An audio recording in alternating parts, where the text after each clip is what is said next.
when I was around 12 years old, I was digging around in my parents' room because apparently that's what 12-year-olds do.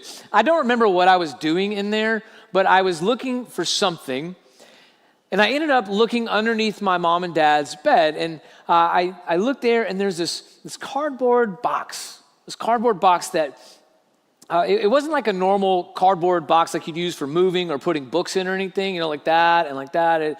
It was only about maybe 6 to 8 inches tall and a few feet long. And I'm like, what is this thing? I've never seen it there before. So I pull it out, and there's all this dust on top of it, and I have an allergic reaction just looking at it, right? And I blow it off, and then I open the box.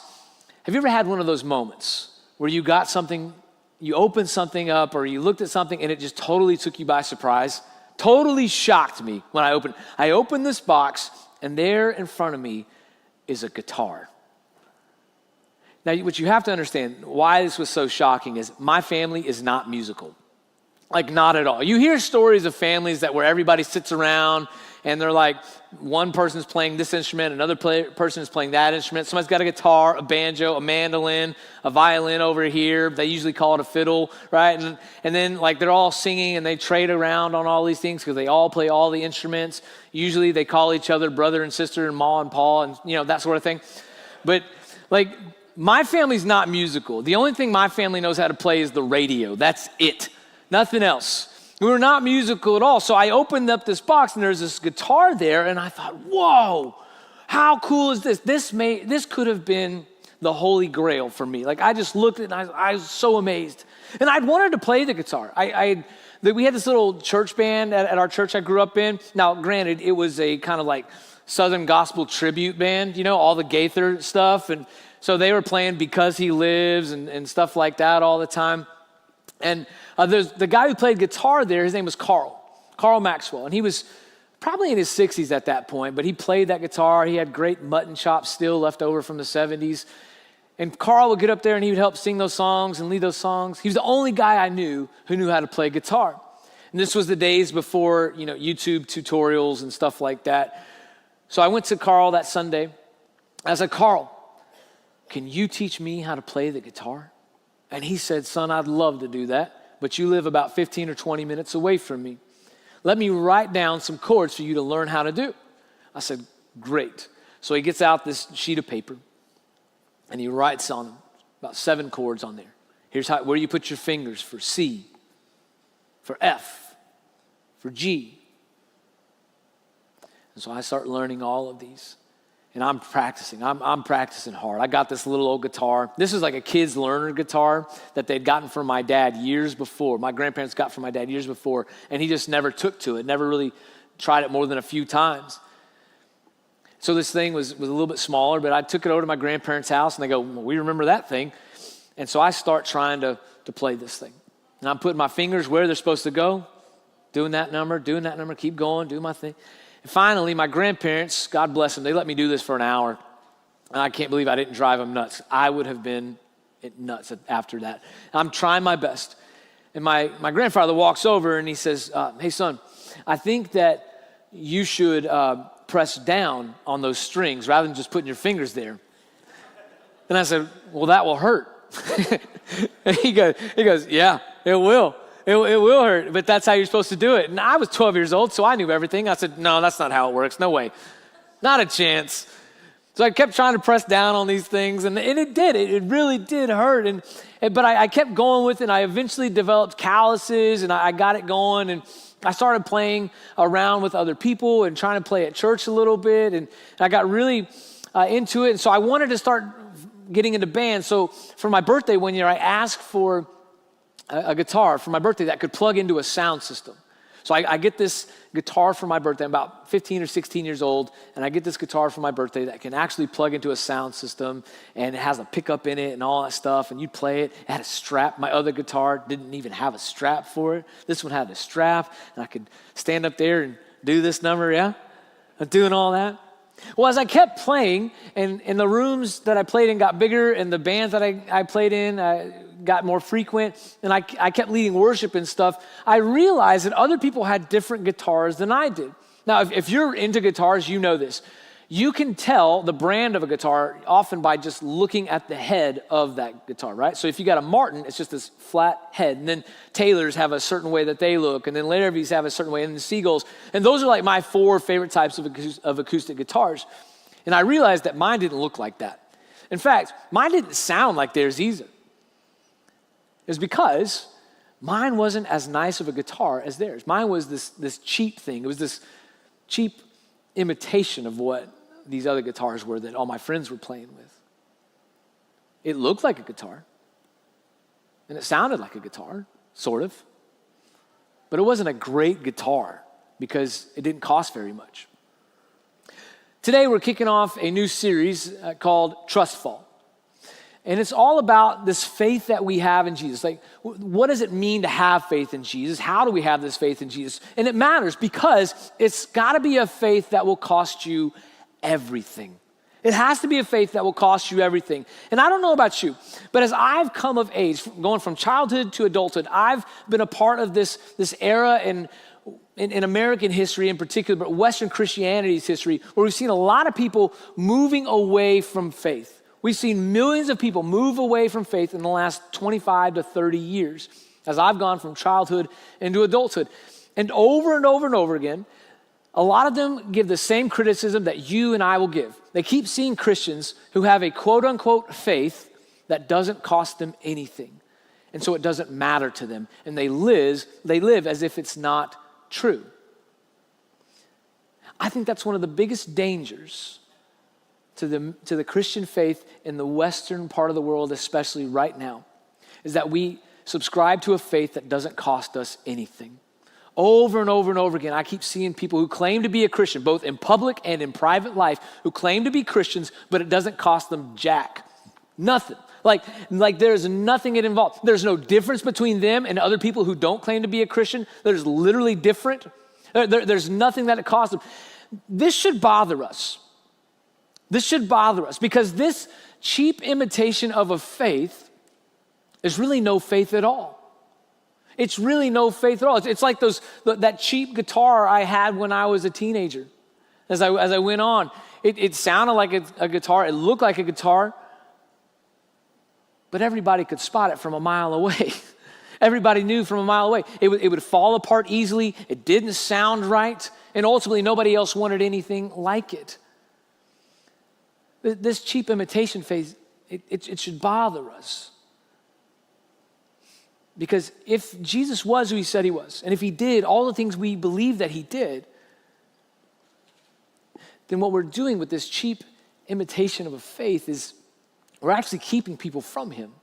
Because what Jesus did was Jesus gave everything for you and for me and for everybody. Jesus gave all he had. In fact, the first followers of Jesus gave everything they had. And for hundreds of years, that's what Christians were known for. They were known for doing everything they could to spread the good news about Jesus and to bring heaven to earth in everything that they did. Their faith cost them everything. They were being kicked out of houses. They were being kicked out of towns. They were being persecuted, actual persecution. And this isn't just, 1,500 years ago, 2,000 years ago. This is still happening today, by the way, just in different parts of the world. I heard the story recently of the underground church in China. You go and you want to be baptized in this particular group of Christians. You have to fill out a little form. You got to sign your name. And you don't always want to do that in this underground church in China because you can be persecuted later. But you have to fill out a form. You got to sign your name on the line. The first question on that form is not, what is your name? The first question on that form is not, how did you come to faith? The first question on that form is not how much you're going to tithe. The first question on that form is simple. Are you willing to die today for Jesus? If I handed that form to some of y'all that come to me for baptism, my baptism class would not be very full for very long.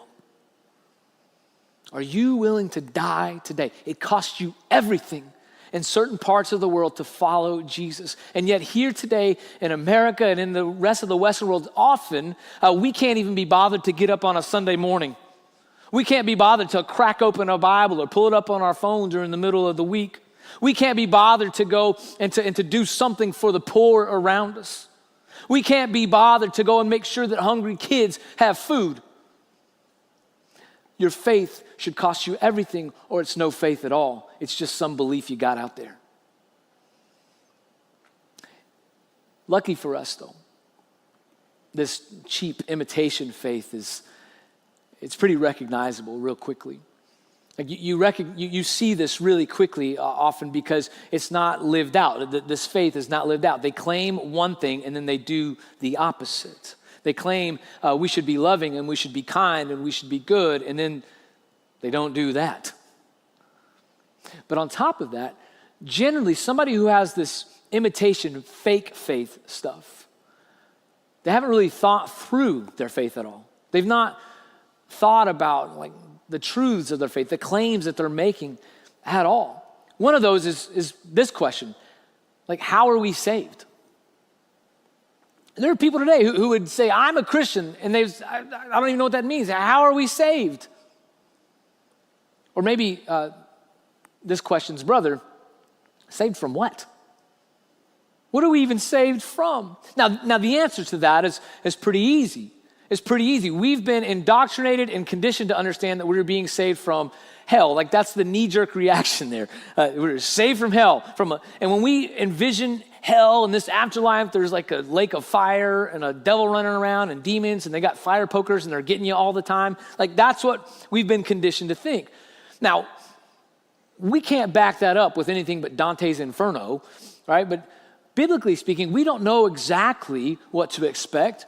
But here's what we do know, that those who have not made Jesus king of their life are in danger of spending a lifetime and an eternity separated from the God of the universe. And that is more frightening than any lake of fire could ever be. Because God is the source of all goodness, all kindness, all joy, all love. And an existence devoid of all of those things is going to be more miserable than any existence in a lake of fire ever could be. And the reality is that each and every one of us, we've stood, or we currently stand, on the precipice of such an existence, separated from the God of the universe. The first Christians talked a lot about this, and they said it this way: as for you, you were dead in your transgressions and sins. So each and every one of us, we have sinned. And what we mean by that is we've rejected or ignored God. We've refused to be what God has called us to be and to do in this world. Because of that, we were all dead in those things. The interesting thing about being dead is it's this universal thing we all understand. Dead people can't do anything themselves. Unless it's like on a prank show and then they have somebody who's actually alive in the casket and they start messing with everybody at a funeral. Dead people can't do anything for themselves. And yet, there's a lot of us who believe that we can. We think that we can do all the stuff that we need to do in order to be reconciled and restored to God and made right with God. We try to do all of this stuff. We try to be the best person we can. Because the truth is, most of us, we believe that we are mostly good people doing mostly good things. For the most part, I'm a mostly good person doing mostly good things. In fact, we believe that about pretty much everybody we meet. Now, we generally view others through the lens of their worst possible motives, but when we look at humanity as a whole, we say, people are mostly good, and they do mostly good stuff. Nobody's perfect. But the thing is, if you and I have ever sinned, what we've done is we've separated ourselves from God, because God is holy. God is perfect. When we've sinned, what we do is we separate ourselves from God and we set ourselves up as our own little gods. Like, I'm the one who can be trusted. I'm the one who can do all of this stuff. I'm the one that I want watching out for my life, watching out for my eternity. I'm the one who can control every little bit of this. So we've made little idols out of ourselves, and we've become these enemies of God because we think too highly of ourselves. And because of that, we find out that we were by nature deserving of wrath. Now, when you read that word wrath, don't read it as God's holy temper tantrum or anything like that. What we mean by wrath is that, at least biblically speaking and in the language of the first century church, is that God is allowing people who have chosen things other than God to trust in, to experience their logical and natural consequences of choosing those things. So when I choose a person, or I choose a thing, or I choose me over God, God's wrath is allowing me to experience the natural consequences of that. God's basically saying, have thine own way. I'm giving you what you choose. And ultimately, that leads us to an eternity apart from God. That leads us from a life separated from a God.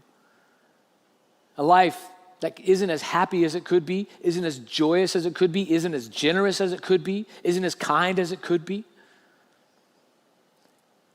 And ultimately, an eternity in the same way.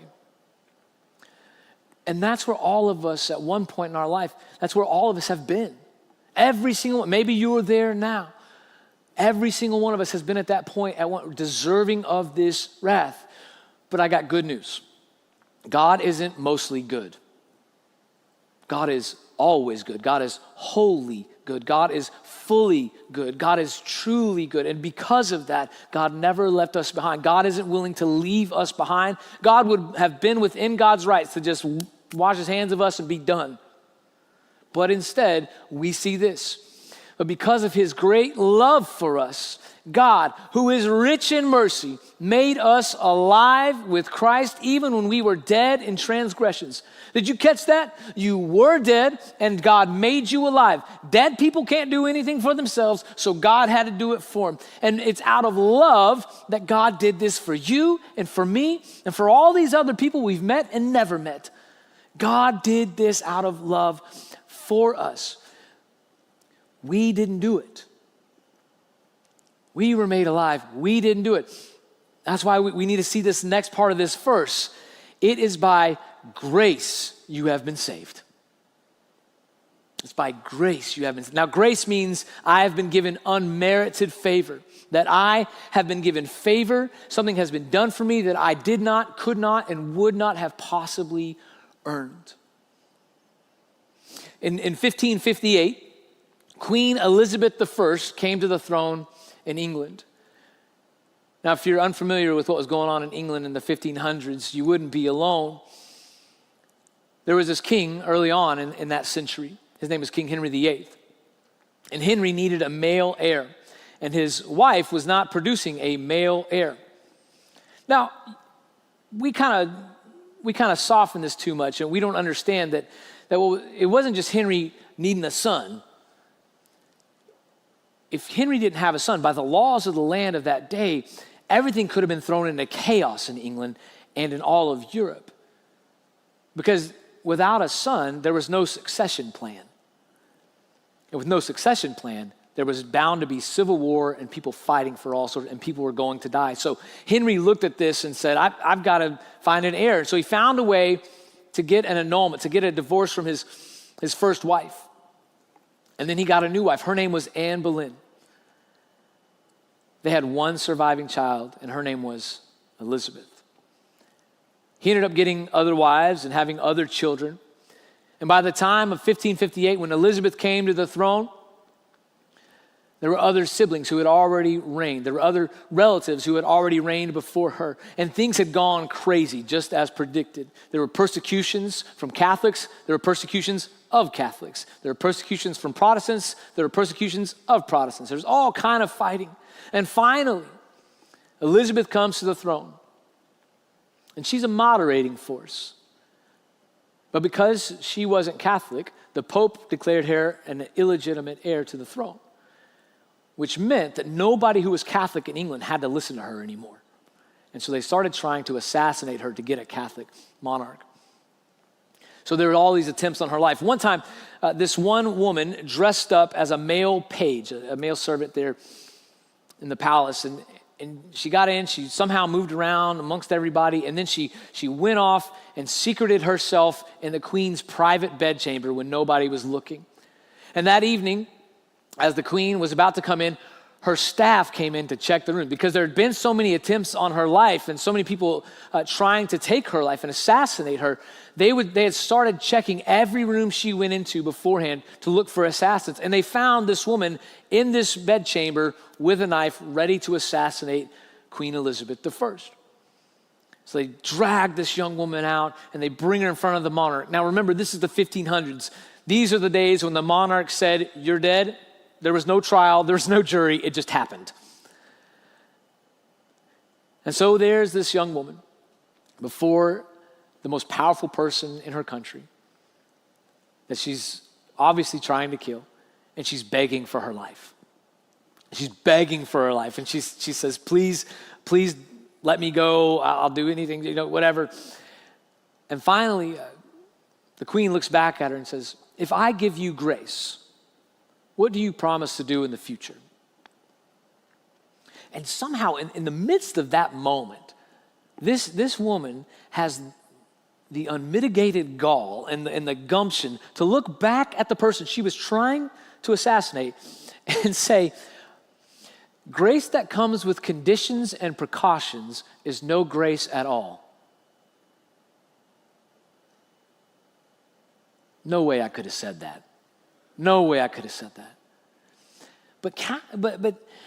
But Elizabeth looks back at her and says, "You're right. I pardon you out of my grace," and then leaves the room. And this woman is set free. The story goes on that this woman ultimately became the most devoted servant of Elizabeth for the rest of her life. Elizabeth ended up reigning for 44 years and was ultimately well-liked. That's what grace can do for you. When you understand the grace that's been given to you, that's what grace can do to you. When you understand what God has done for you, that's what grace can do to you. You become a servant of the Most High. You live in a way that honors Him. You stop trying to set yourself up in opposition to God, and you start aligning with God's purposes. So to recap where we've been so far, we were far from God, and there was nothing we could do for ourselves to try to make it right with God, but that's okay because God made us alive out of grace, purely out of grace.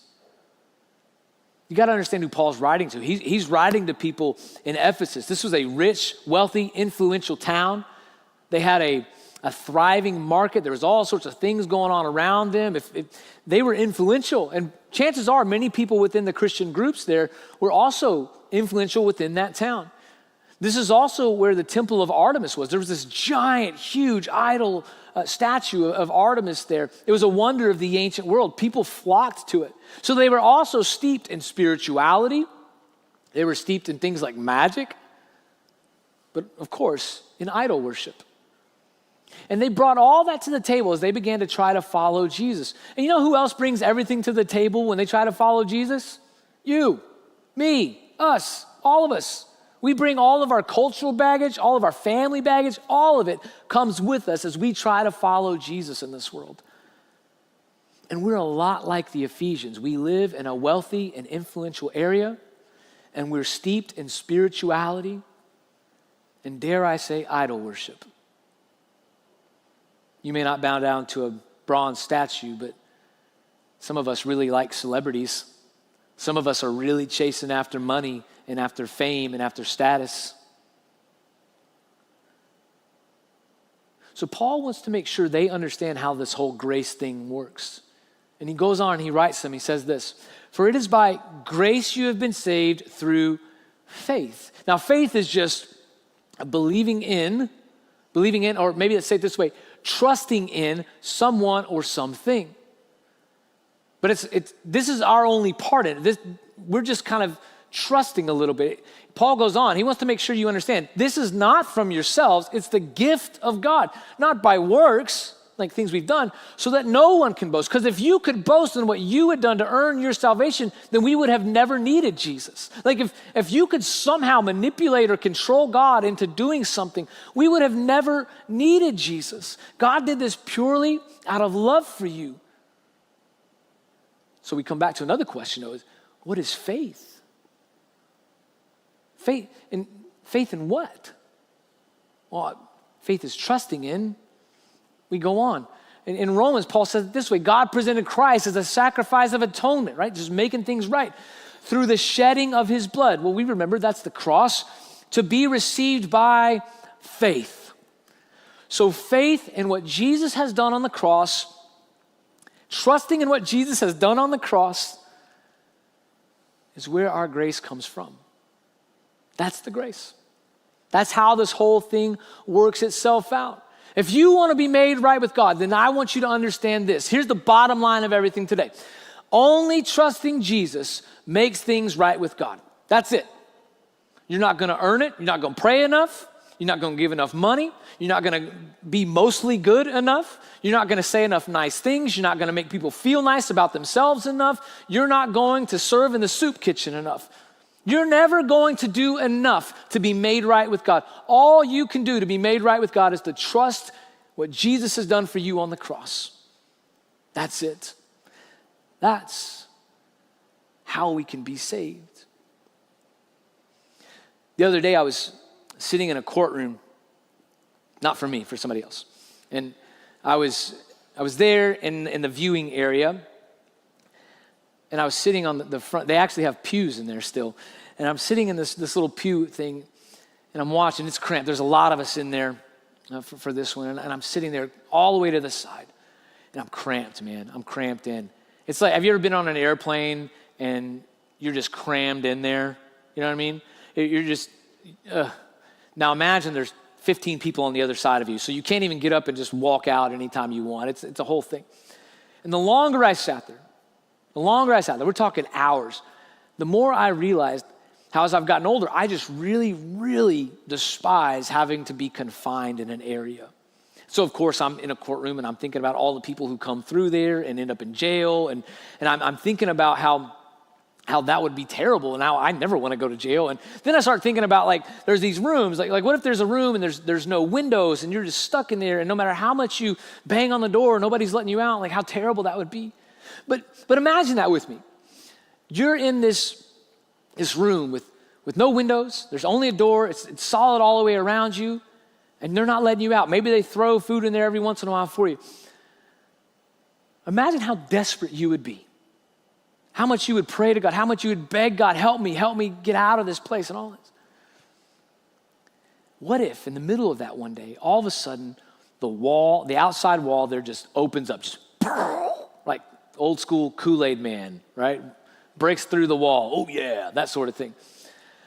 And there's this hole to the wall, and you can just run out. But you look out first to make sure, like, I don't know what's going on.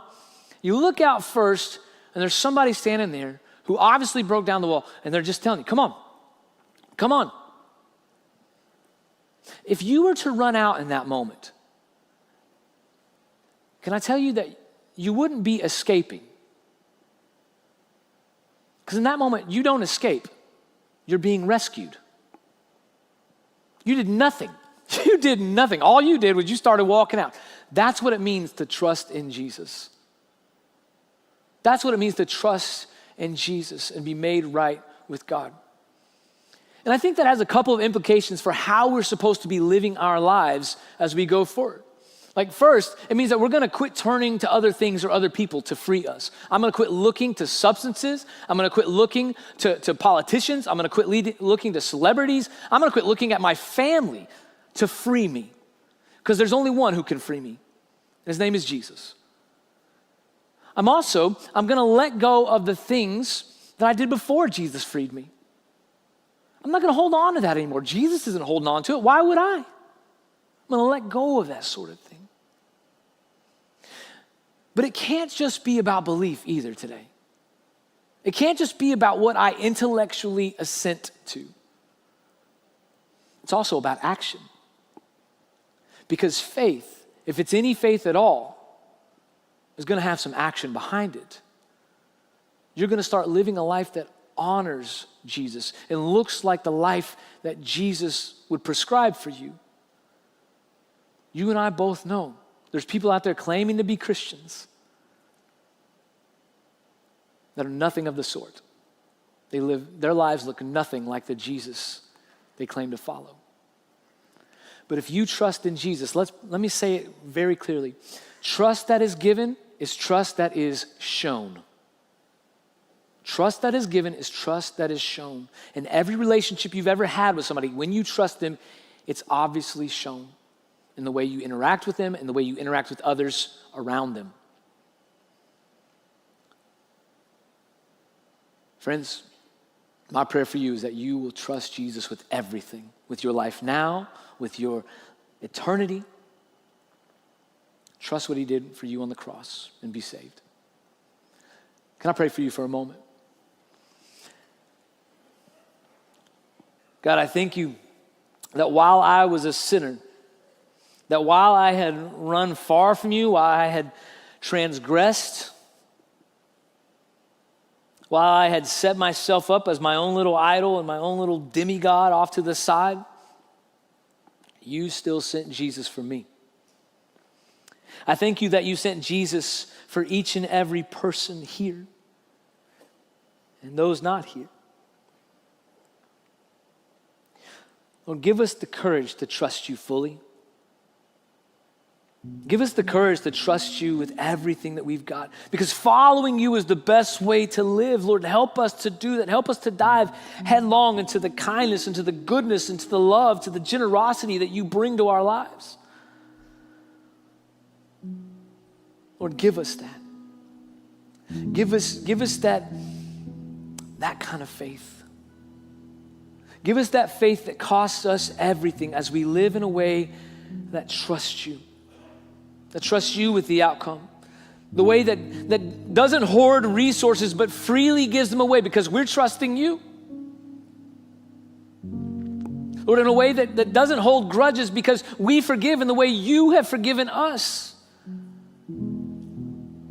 Lord, give us that faith as we try to follow you with everything we have.